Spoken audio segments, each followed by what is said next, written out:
King James Bible, the Acts of the Apostles, chapter 25.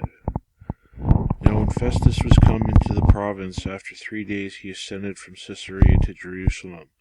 Then the high priest and the chief of the Jews informed him against Paul, and besought him, and desired favor against him, that he should send for him to Jerusalem, laying wait in the way to kill him.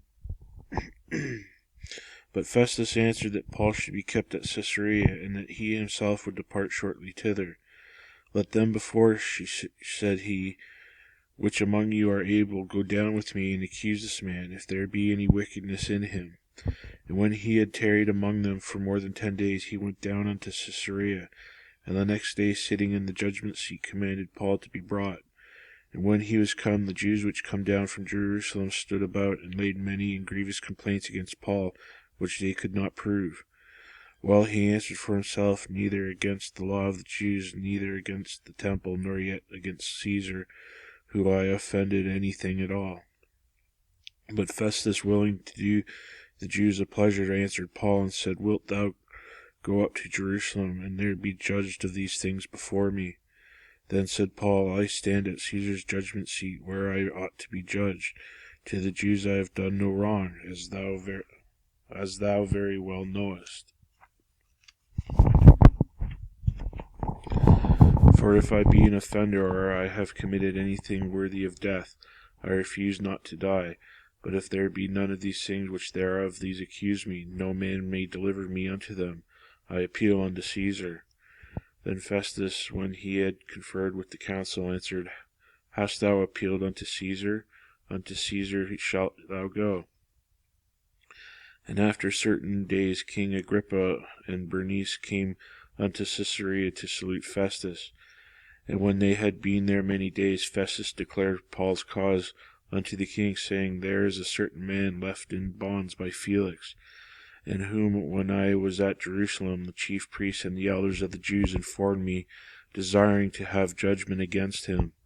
To whom I answered, It is not the manner of the Romans to deliver any man to die, before that he which is accused have the accusers face to face, and have license to answer for himself concerning the crime laid against him.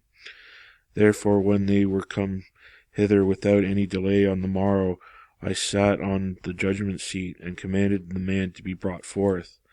Against whom, when the accusers stood up, they brought none accusations of such things as I supposed, but had certain questions against him for their own superstition, and one of Jesus which was dead, whom Paul affirmed to be alive.